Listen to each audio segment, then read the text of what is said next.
Oh, you here for? For you, dear sir. Come in.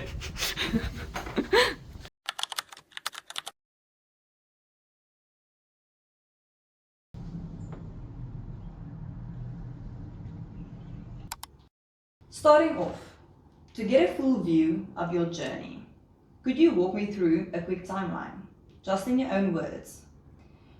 What were your interests and passions in high school? What did you study and why? What was your first ever job, even if it wasn't a serious job? How did your career path unfold from there to where you are today? And finally, what are you doing now? Sure. Going back to school, what was my interests? Uh, well, I was in a cultural school, not academic school. We were in sports and culture. So my passions was music, arts. We did a lot of plays, a lot of acting. We did plays, we did choir. I was in multiple essay choirs, and sports. I was big into sports. I did my athletics, cricket, rugby. And rugby was one of my career paths that I kind of followed for a little while. Started playing very early for very prominent teams. I started playing league rugby when I was still at high school. So yeah, apart from that, interests, I've always been a big buff for cars. So cars was a big interest of mine. I was very fortunate to have a car way younger than anyone ever had a car at school. So I was always tinkering on that, trying to make that stick with possible into being a drag racing when I was still not even I didn't even have a license yet, but we went with my little Skadonki to drag racing. Um, and, but a part of me always wanted to get into nature. I always wanted to be a veterinarian, or I wanted to be a game ranger. So, my mind was set on veterinary, going into medical, becoming a doctor because my mom was a matron. She couldn't become a doctor because the days when she studied, the highest they could go was a matron. So my mom always wanted us to go into medical. So I was thinking of going into a doctor. However, my grades at school was just not on par. So, I ended up going to study eco marketing business management, which that time a guidance counselor said to me, start with that, it's always a good platform, and then from there you can readjust. But during this time, my dad was an avid photographer. He never did it professionally, but when he grew up, we talk about days when they weren't even cars and buses. He used to, during the war era, to help his parents bring food in while his dad was away at war. He took photos and developed them, and that's how they got a little bit of income to support the house. So my dad's been in photography ever since, and during all these, like my car racing and my choirs and my plays and my sports, my dad always gave me a camera and said, go take photos. I want to see what it was like. So I was always that guy at school with a camera and never realized that that actually drew me into becoming a photographer. It gave me a wealth of knowledge. Um, Even at a primary school level already, I was able to take photos because that's something still cool. A lot of people, grown-ups those days, didn't know how to operate a film camera. I was standard 4, standard 5, and I took a camera on camp tours, choir tours, and sporting camps and sporting events, coming back, and all my friends said, and all my friends' parents, like, listen, I'll give you any amount of money if you have a photo of so and so and so, which 90% of the time it was there. So, I've always had a camera in hand from a very young age, take me to my hobbies, to my interests, but I never realized that there could actually be a career because in olden days, your guidance counselors always forced you into a certain set of career paths. And I think that was my biggest downfall as such that I never took what was a hobby and actually a career already at a young stage, a young age of my life, seriously enough to understand that this can be something.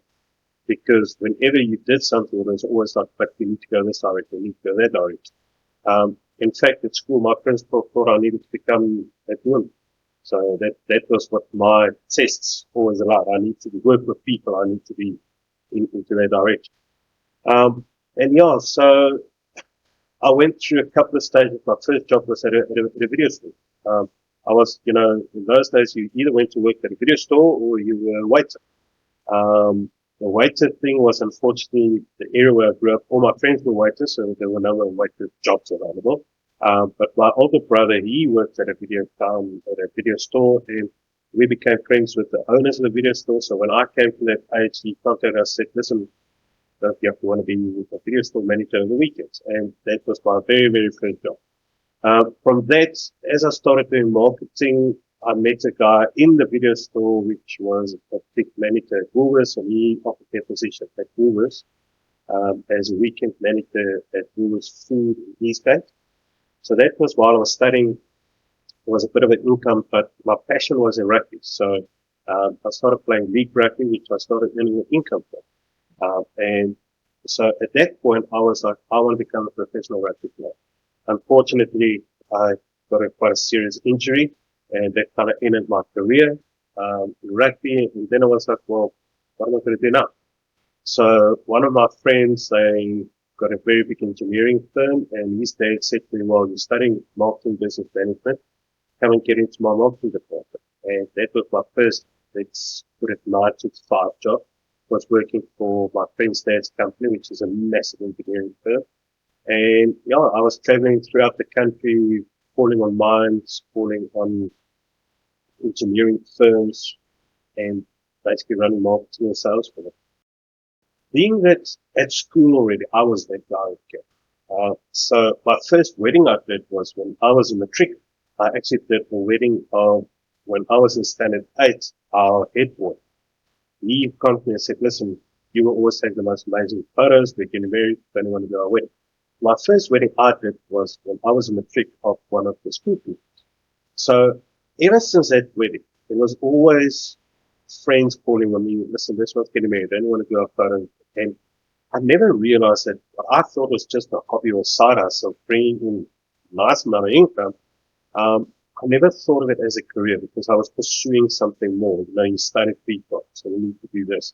Although every week I was taking photos. And when I started at the engineering firm, we're supposed to sell this piece of equipment, but there's no photos of it. Speak to the boss, no, it's too expensive. No way, I'll take the photos. So I was always busy with photography, and my passion with the cars and the car racing and the legal racing, I always had my camera on me. And I always sold some of that photos because the guy says, Jaco was there with the camera, see if he doesn't have to. So I never realized, but I was in photography as a career from school already, but it never was a career for me because it was just a side hustle. It was always just, listen, come do our wedding, come and do my graduation. And it just kind of never started until I was forced into a position through a life path and a life decision that actually woke up the professionalism for making it my main thing. And finally, what are you doing now? Full-time photography, videography. I've got my own self-proprietor business. I have joined forces with other bigger companies in the same industry, and we formed a coalition where we're basically 3 companies that can do, which we see ourselves as one company, but the one has strength in live streaming, the other one has strength in other aspects of media creation. And yeah, we're under one umbrella. We can do turnkey, the whole scenario, but my main focus is photography and videography. Then versus now. Self-reflection. If you think back to your early 20s, how did you feel about the future back then? Were you confident, clueless, scared, or even excited? I think as with everyone, got a little bit of uncertainty the way I did. I didn't go study on a bursary, so I didn't have a set-up job outside. I didn't have a family business, so it was, okay, you're done, you graduated, got your degree, what now? Like I said, fortunately, I had a friend with a company that said, you didn't come and work with me. So it was very excited. You had your first paycheck. You went, I'll never forget, it was such a big hoo-ah because I went to a bank and instead of just giving a Fox Castellum savings card, they said, oh, they said, would you like a check account? And a check account? So okay, what's this check account? It's me, 23 years old, and the bank offers you a check account. And I think that's when it actually hits home that you're now entering that phase of young adulthood where you get a big financial package as such. So now you need to start manage funds. You need to look, you've got a salary. I was very fortunate to have wonderful parents that was always there to call on when needed, but also, from their perspective, also teaching us, say, listen, you have to start doing this for you now. With guidance from them, and not always listening to their guidance, but you started creating your own little path where you needed to become more responsible for yourself. But yeah, I think the biggest thing was just being excited and a little bit of uncertainty. But being young and at that age, you're a little bit, let's say, a little bit out there still. You don't take seriousness. You're still playful. You're still testing yourself, testing your waters, testing how far you can push the limits of where you're at the moment. And that helps you grow a lot. So, advice that I always give to people is that always test out your environment and see where it leads.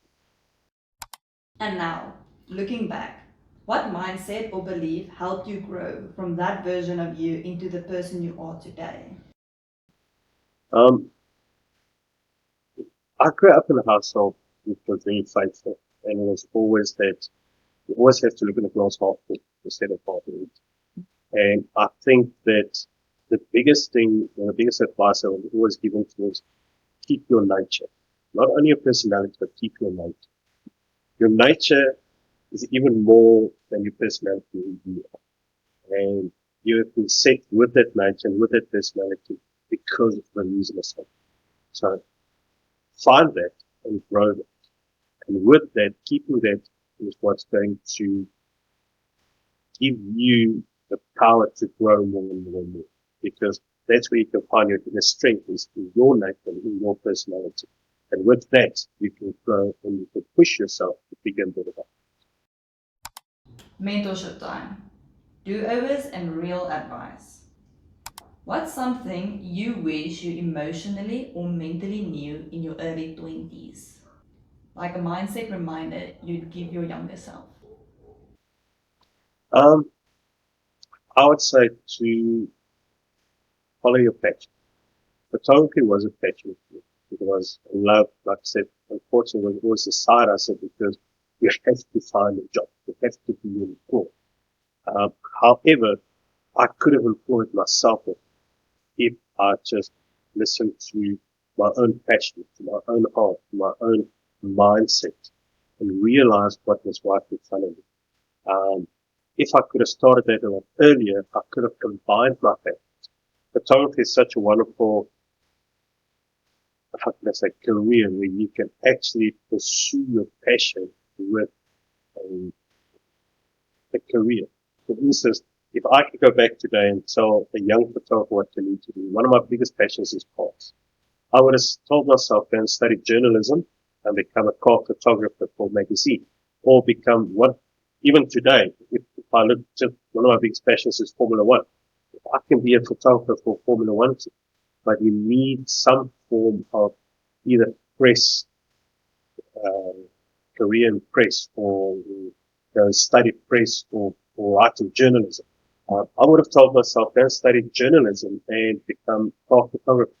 And that would have been, that's one of the wishes that I still have today to be able to do something like that because it will combine your passion with your career. So I would strongly suggest look at your career and incorporate your passion into your career because it brings back the old boring saying of if you do what you really love, you'll never work a day anymore. I'm 90% there because I love what I'm doing, but I would have loved to take part of the course. If you could go back and do one thing differently in your career or business journey, what would it be? And what's something you'd 100% do the same way again? I would follow my heart more and listen to myself more. And what would I do exactly the same? Might do with a little bit of sprinkle. Let's say someone just graduated and they are sitting on their bed totally stuck and unsure where to start. List 3 things you would tell them to do this week to get moving, even just a little bit. Start at the start. Don't wait. The biggest problem a lot of people make is failure. If you've got something on your heart, try. Um, from I've learned through my years of teaching myself, um, there- there's no fall that you can't come back. And 90% of the time, that fall will only learn you how not to fall the next time. So get up and start. Don't listen to other people. Listen to sound advice. Don't listen to haters, and follow your passion and follow your heart and follow your mindset. Because when you apply your mindset with your heart, you can never win it. Tools, resources, and real talk. I'm building a resource library for the viewers to use. Can you name 2 or 3 specific tools, books, websites, or free resources that really helped you or would have helped when you were just starting out? Well, in my days, it was a lot different. There were no internet. Internet did not even, well, there wasn't internet, so there was no social media, there was no online teachings, there were no online learnings. So I used to learn from me. I used to phone, I used to walk into photographers, studios and say, literally, one of my first jobs was, can I clean your studio? Just while they shoot. Good night. So, um, speak to people in the industry. Don't be scared to speak to people. The biggest thing with people forget is they're scared to ask. Ask and give you 2 questions.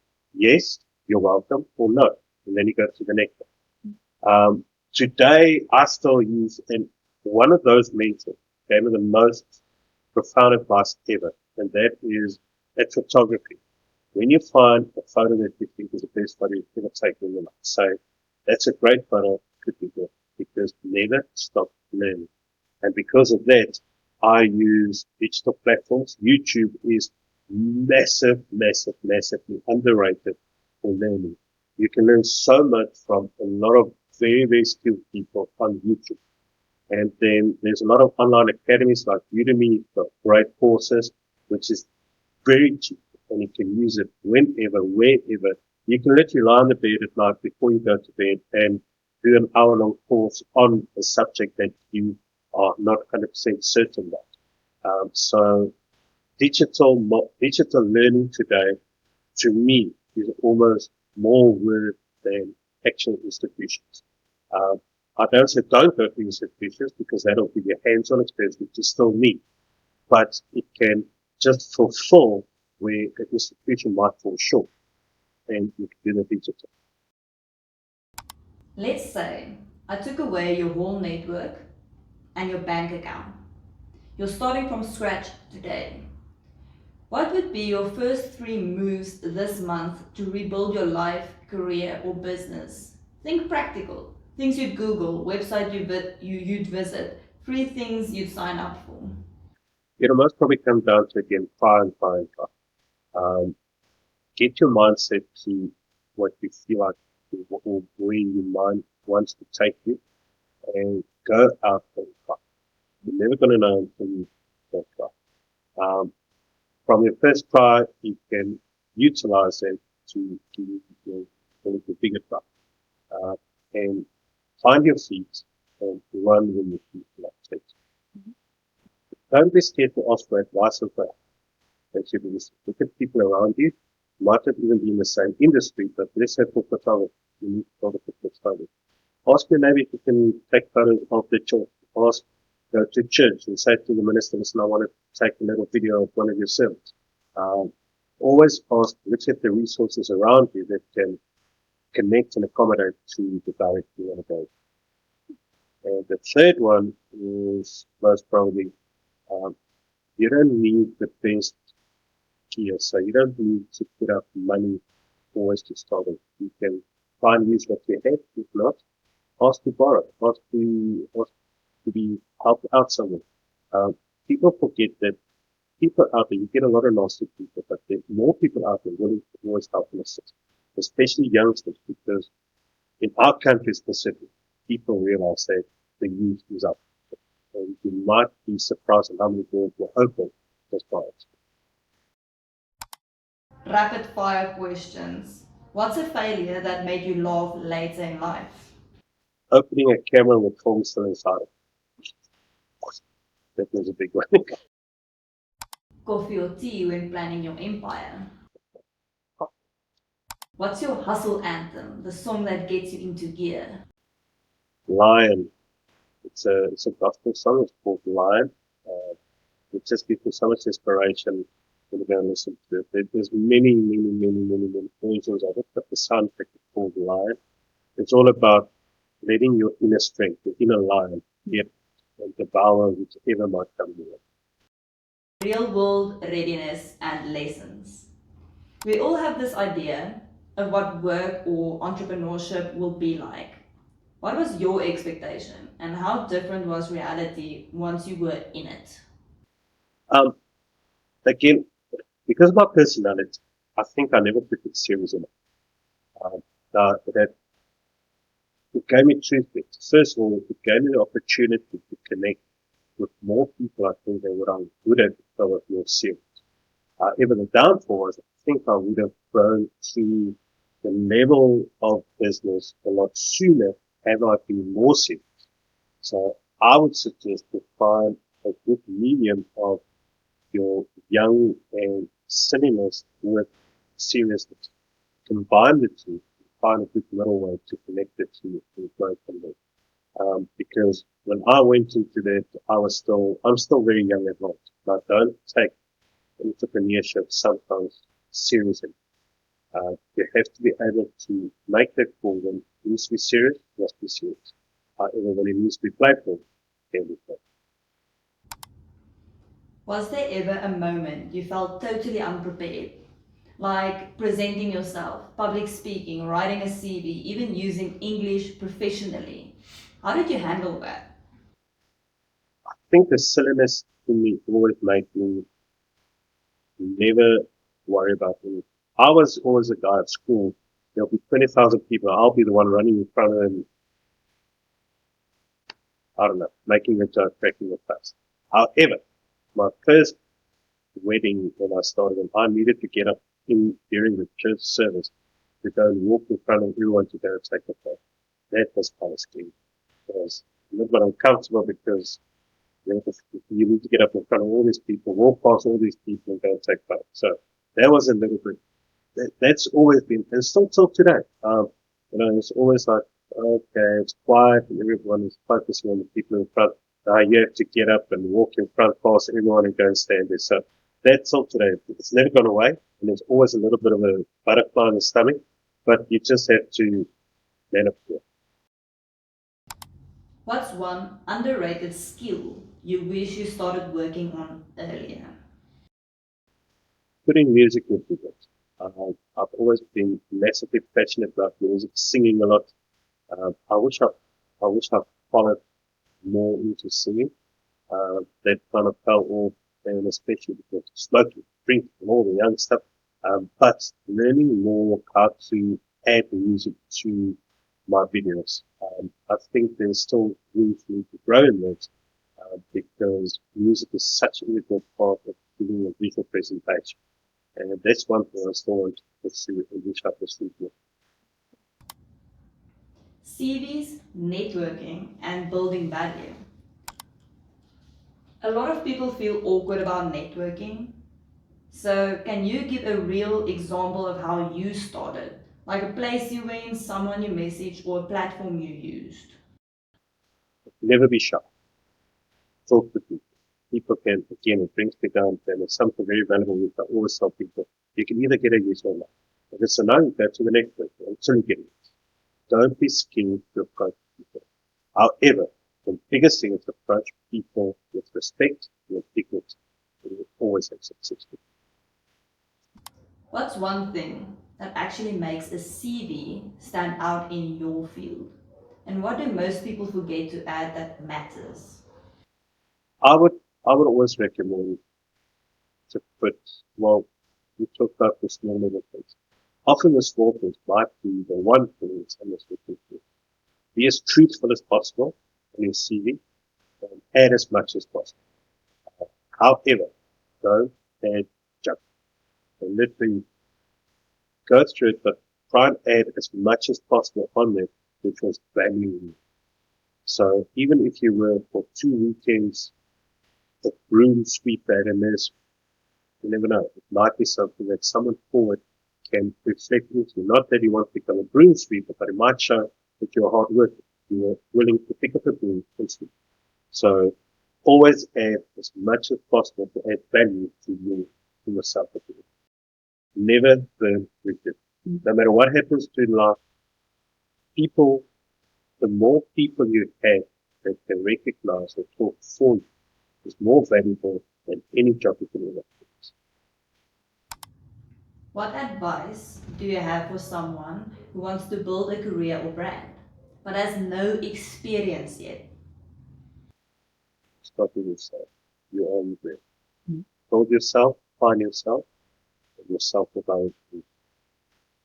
We always hear about soft skills and personal branding, but what did that actually look like for you in real life? For example, did you practice how to speak clearly in your interviews, dress a certain way for your first impression, or follow up with people on LinkedIn?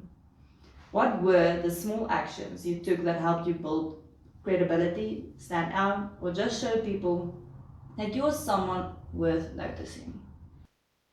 I think never take no for an answer attitude. I was never pushing. I was never forward. However, I never took no. If a person said to me, I don't need this, I need that, then I'll say, oh, I can do that. So always a good soft skill is to always prepare. There's a saying, never be scared to get your hands dirty. Never be scared to get your hands dirty. Get in and do what needs to be done because that can lead to your life. The legacy question. If someone only remembers one thing you said today, what do you hope it is?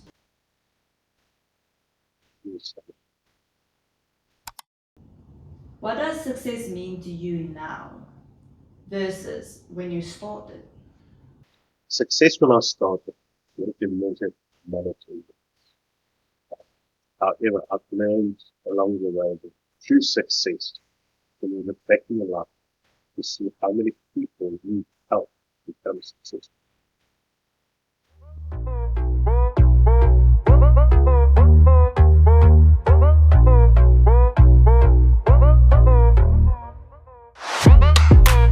Anyway, bye. Okay.